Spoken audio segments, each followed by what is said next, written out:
ኢትዮጵያ ቴሌቪዥን ነው።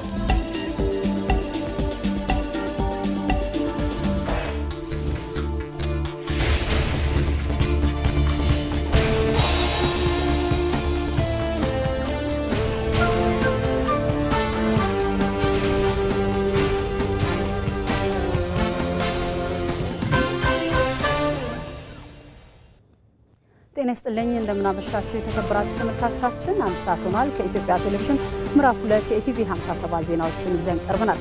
አበይት ርዕሶቹን አስቀድማለሁ። ውስጣዊ ሰላምን ማጠናከር ብሔራዊ ጥቅምን ያስከበረ ጠንካራ ሀገረ መንግስት ለመገንባት ወሳኝ መሆኑን ምሁራን ተናገሩ።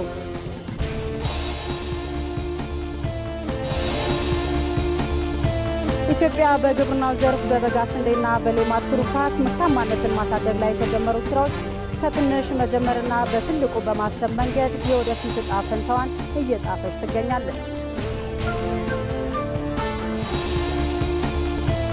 የመካከለኛው ምስራቅ ልዩ መልእክተኛ ስቲቭ ዊትኮፍ በሩሲያ ዩክሬን ጦርነት ዙሪያ በክሬምሊን ሞስኮ መምከራቸው ተገለጸ።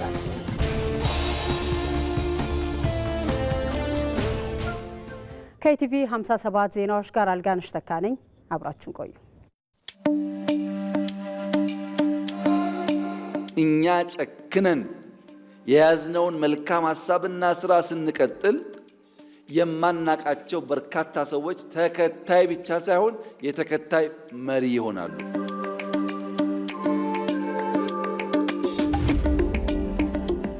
በትልቁ ማሰብ ከትንሽ መጀመር።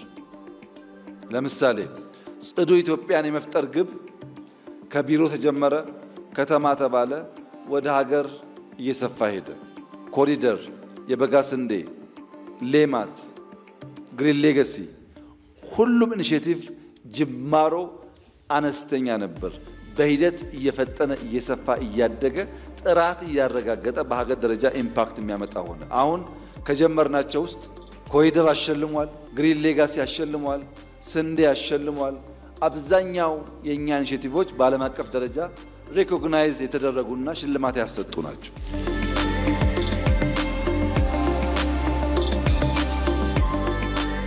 ከእኛ ከእናንተ የሚጠበቀው የጀመርነው መልካም ዘር፣ የጀመርነው ፍጥነት፣ የጀመርነው ትጋት የተሟላ ፍሬ እስኪያፈራ ድረስ ባለማቋረጥ በቀናው ሐሳብ ቀን ከይተክቶ ሰርቶ በስራ ማሳየት ነው። ያን ማድረግ ስንችል አብዛኛው የተራገፈ ብልጽግና የምንጨብጠው የምናሸተው የምናየው ፍሬ ለዜጎቻችን እየሆነ ይሄዳል ማለት ነው።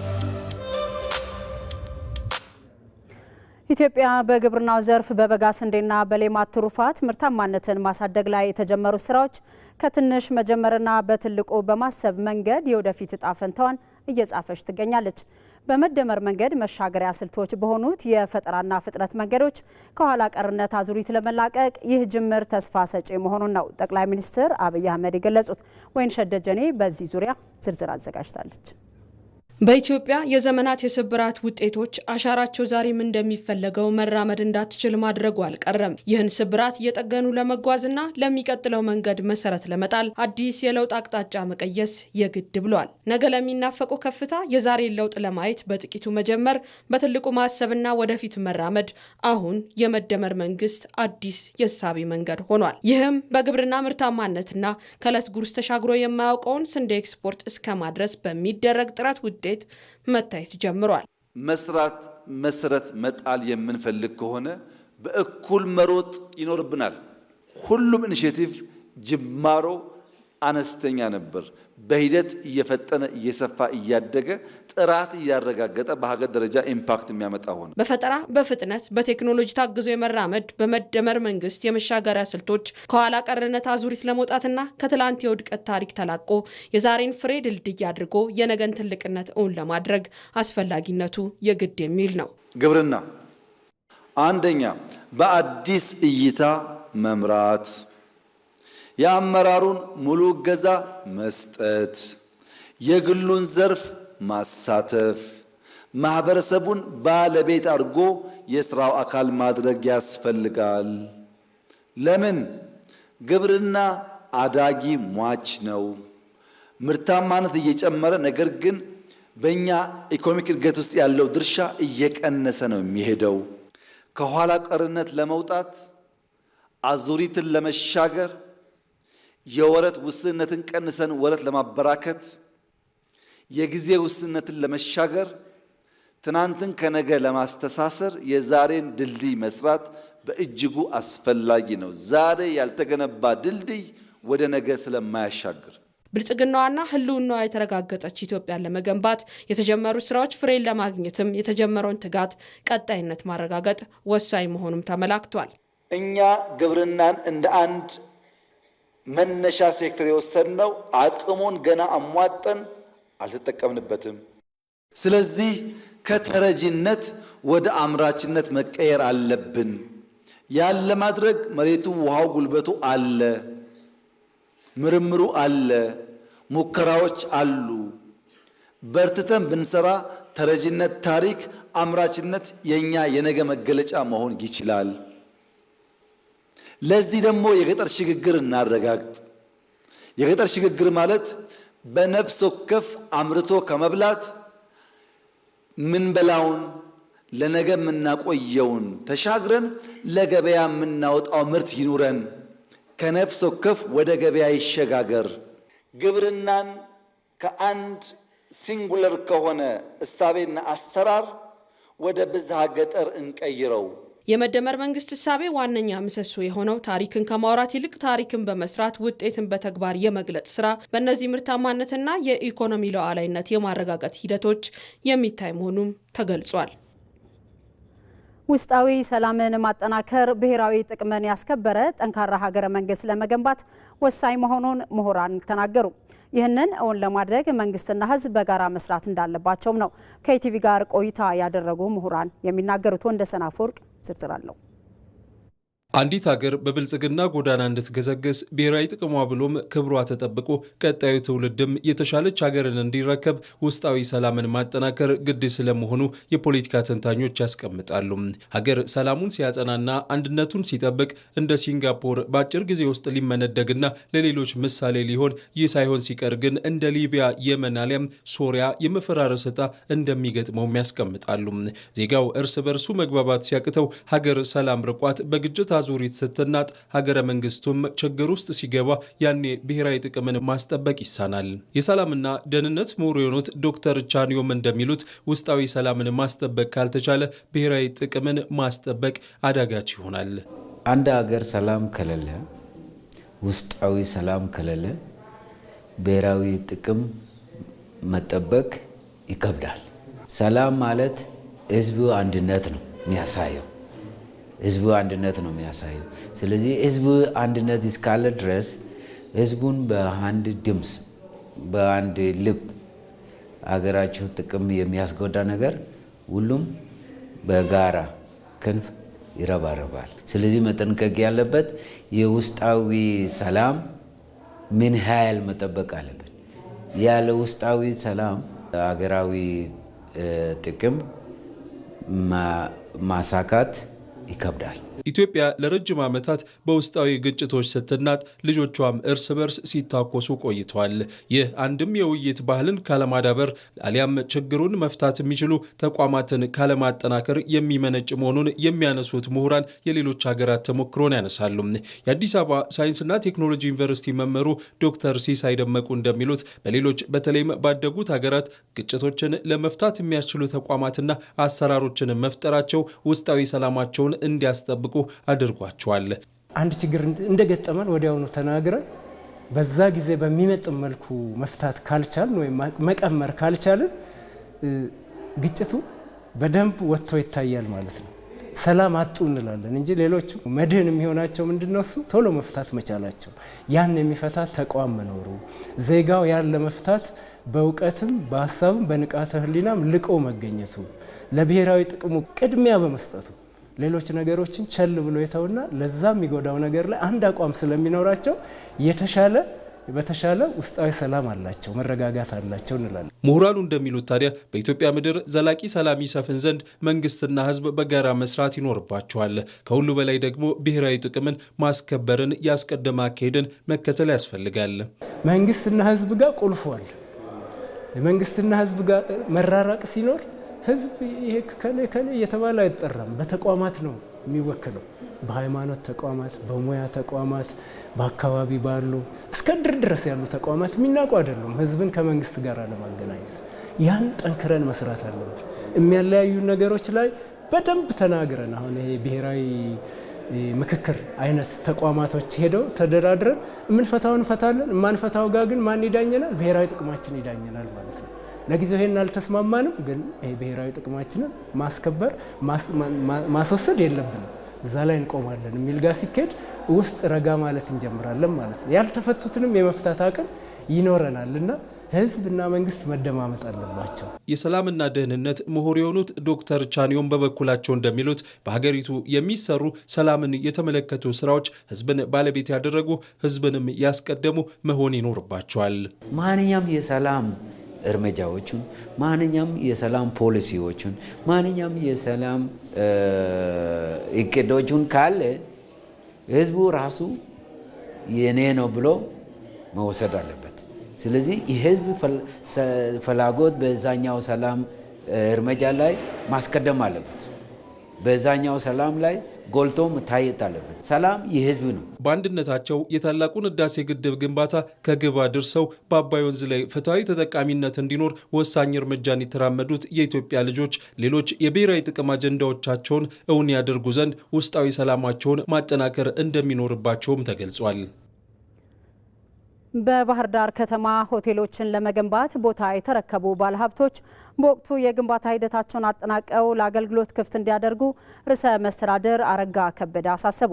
የአማራ ክልል ርዕሰ መስተዳድር አረጋ ከበደ በከተማዋ በሆቴልና ቱሪዝም ዘርፍ ለመሰማራት ቦታ ከተረከቡ ባለሀብቶች ጋር ተወያይቷል። ባለሀብቶች በከተማዋ ደረጃቸውን የጠበቁ ሆቴሎችን በመገንባት ራሳቸውን ተጠቃሚ ከማድረግ አልፈው ከተማዋን ለኮንፈረንስ ቱሪዝም ምቹ ለማድረግ እንዲሰሩም ነው ርዕሰ መስተዳድር አረጋ ከበደ ያሳሰቡት። ሳሙኤል ወርቃየው ዝርዝር አለው። የአማራ ክልል ርዕሰ መስተዳድር አረጋ ከበደ በባህር ዳር ከተማ በሆቴል ዘርፍ ለመሰማራት ቦታ ተረክበው የግንባታ ሂደቱ የተለያዩ ደረጃዎች ላይ ከደረሱ ባለሀብቶች ጋር ተወያይተዋል። ባለሀብቶች የተረከቡትን የግንባታ ቦታ በወቅቱ ገንብተው ለአገልግሎት ክፍት እንዳያደርጉ ተግዳሮቶች ሆነዋል ያሏቸውን ሀሳቦች አንስተዋል። ችግሮች ሊፈቱላቸው እንደሚገባም ጠይቀዋል። 2009 ማስፋፊያ ተሰጥቶን እስካሁን ድረስ ቦታውን አልተረከብንም። ውሳኔ ተሰጥቶን ሲሰለቸን ትተነዋል። እጠናናውቅም አሁን ከሆነ ለምን ሄርነ ምላሽ የሚሰጠን የለም። ያን ያክል ገንዘብ አውጥተን ገንብተን ፓርኪንግ የለውም ቦታው። ምን እናድርገው? የተሰራውንስ ዋናው ቤት ከማስፋፊያው ጋራ ግንኙነት አላቸው። ስለዚህ ይሄ ይገባኛል ጥያቄ ነበረ። ያን ይገባኛል ጥያቄ ደግሞ እስከሚፈታ ድረስ ስራ በደብዳቤ ነው ያቆምነው እኛ በፍርድ ቤት ትዕዛዝ። አሁን ስለተወሰነልን ቁፋሮውንም ቆፍረናል። በአጭር ጊዜ ያለቀለት ነገር አግኝተን ወደ ስራ እንደምንገባ ተነጋግረናል። በባለ ሀብቶች ዘንድ ይነሱ የነበሩ የማስፋፊያ የሶስተኛ ወገን ነጻ የማድረግና ሌሎችም ችግሮችን ከተማ አስተዳደሩ ለመፍታት በቁርጠኝነት ሲሰራ መቆየቱን የገለጹት የከተማ አስተዳደሩ ተቀዳሚ ምክትል ከንቲባ አቶ ጎሹ እንዳላማው አሁንም በዘርፉ የሚነሱ ችግሮችን ለመፍታት ይሰራል ነው ያሉት። ዴይዋን ከነገ ጀምረን መፈታት ያለባቸው ጉዳዮች ከናንተ ሳይድ ማሟላት ያለባችሁ ማድረግ ያለባችሁን አሟልታችሁ እንደ መንግስት ደግሞ የምትጠይቁትን ጥያቄ ለመፍታት ድጋፍ ተደርጎላችሁ ወደ ስራ ልትገቡ ይገባል። ስለዚህ ይህን ምክንያትና ቅድመ ሁኔታ ከዚህ ጊዜ ጀምረን የምናቆምበት ሁኔታ ቢፈጠር የሚል ሀሳብ ነው ያለኝ። ባህር ዳር ከተማን ተፈጥሮ የሰጣትን ጸጋዎች በመጠቀምና በሆቴል ዘርፉ የበለጠ በመስራት የቱሪዝም መዳረሻነቷን ማሳደግና የኮንፈረንስ ቱሪዝምን ማስፋፋት እንደሚገባ የገለጹት ርዕሰ መስተዳድር አረጋ ከበደ ለዚህ ደግሞ ባለሀብቶች ለማልማት የወሰዱትን መሬት በፍጥነት አልምተው የታለመውን አገልግሎት እንዲሰጡ ጠይቀዋል። በባለሀብቶች ዘንድ የሚነሱ ችግሮች በአፋጣኝ እንዲፈቱም አቅጣጫ አስቀምጠዋል። ያነሳቸዋቸውን ጥያቄዎች ከተማ አስተዳደር እውነተኛ የሆኑትን ታህሳስ 10 ድረስ ፍቱ። ችግር ያለባቸው እስከ 10 ችግራቸው ያልተፈታ ችግሩ በተፈታ ኢሚዲየትሊ ዳይዋን መጀመር አለበት። ይሄ በዚህ ወጥቶ በዛ ወርዶ የሚለው የኛ ጉዳይ አይደለም፣ የናንተ ነው። እኛን የሚመለከተውን ደግሞ መፍታት አለብን። ትክክለኛ ሰበብ ስለሆነ ማለት ምክንያት ስለሆነ ሰበብ ሳይሆን መፍታት አለብን እንጂ ቦታ አጥረን ዴድ ካፒታል የሙት ካፒታል ይዘናል መቀጠል አይገባንም። አስከሬን ነው። 20ኛው የብሔር ብሔረሰቦችና ሕዝቦች ቀን አከባበር ያለምንም የጸጥታ ችግር እንዲጠናቀቅ የቅድመ ዝግጅት ስራዎች መጠናቀቃቸው ተገለጸ። የማዕከላዊ ኢትዮጵያ ክልል የሰላምና ጸጥታ ቢሮ በዓሉ ያለምንም የጸጥታ ችግር እንዲጠናቀቅ የጸጥታ አካሉ ከማህበረሰቡ ጋር በጋራ መስራቱን ገልጿል።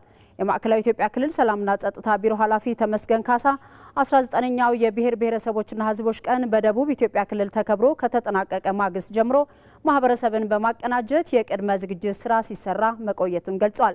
ማህበረሰቡ ለሰላምና ጸጥታ ስራው ሚናውን እንዲወጣ ግንዛቤ የማስጨበጥ ስራ ተሰርቷል። እንዲሁም ስጋት ሊሆኑ ይችላሉ ተብለው የተለዩ ቀጠናዎች ላይ በቂ የጸጥታ ኃይል ተሰማርቷልም ብለዋል። ይህን ስራ ስንሰራ ለሁለት ከፍለን ነው እቅዳችንን ያቀድነው። አንዱ ከዛ ከጀመርንበት ታህሳስ 2017 የመጀመሪያው ሳምንት ጀምሮ እስካለፈው ጥቅምት 30 ድረስ የነበረው ጊዜ ማለት ነው። እሱ ላይ የግንዛቤ ማስጨበጥ፣ መረጃዎችን የማሰባሰብ፣ ስጋቶችን የመለየት እና የመሳሰሉ ስራዎችን እየሰራን ነው የመጣነው። ስጋት ናቸው ብለን በምንጠራጠርባቸው አካባቢዎች ደግሞ የሚመጥን የጸጥታ ስራዎችን እየሰራን ነው ወደዚህ የደረስነው ማለት ነው። የክልሉ ጸጥታ ቢሮ ከሌሎች የጸጥታ መዋቅር ጋር በቅንጅት እየሰራ መሆኑም ተገልጿል። እንግዶች በዓሉን ለማክበር ከሚተላለፉባቸው አጎራባች ክልሎች ጋርም በቅንጅት መሰራቱም ነው የተገለጸው። በስጋትነት የለየናቸው አካባቢዎች ላይ የጋራ መድረኮችን ፈጥረናል ማለት ነው። የጋራ መድረክ ፈጥረን በዓሉ አገራዊም ስለሆነ በቅንጅት ሁላችንም በጋራ በቅንጅት በዓሉን ማስኬድ ስለሚገባን እሱንም ከአጎራባች ክልሎች ጋር ከኦሮሚያ ብሔራዊ ክልል፣ ከደቡብ ኢትዮጵያ ክልል፣ ከደቡብ ምዕራብ ኢትዮጵያ ክልል እንዲሁም ከሲዳማ ጉዳዩ ይመለከታቸዋል ወይም እንግዶቹ ይንቀሳቀሱባቸዋል ብለን በለየንባቸው አካባቢዎች ላይ የጋራ እቅድ አቅደን ስራዎችን እየሰራን የመጣነው።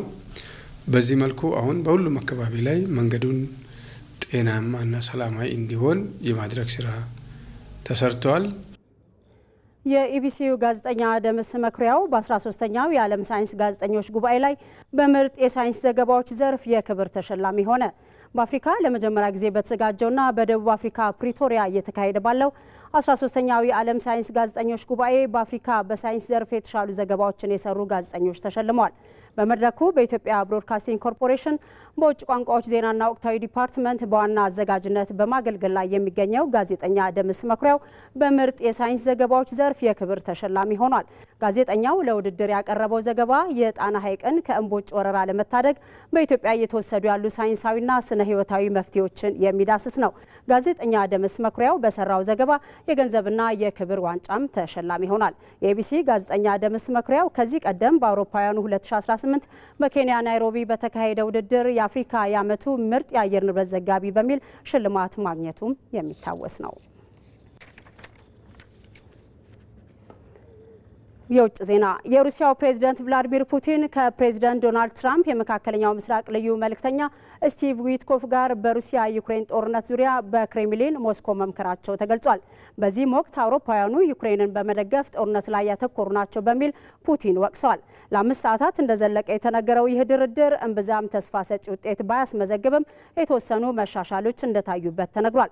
ያም ሆኖ ግን የክሬምሊን ቃል አቀባይ ዲሚትሪ ፔስኮቭ ከሩሲያ ፍላጎት አንጻር ብዙ ለውጦች አልተመዘገቡም ነው ያሉት። ሩሲያ ግዛት አሳልፋ በመስጠት ጉዳዮች ላይ ያቀረቡትን ጥያቄዎች ተቀባይነት የሌለው ነው ማለቷ ውጥረቶቹ ተባብሰው የመቀጠላቸው ነገር አይቀሬ መሆኑን እንደሚያመላክትም እየተገለጸ ይገኛል። ዘገባው የቢቢሲ ነው።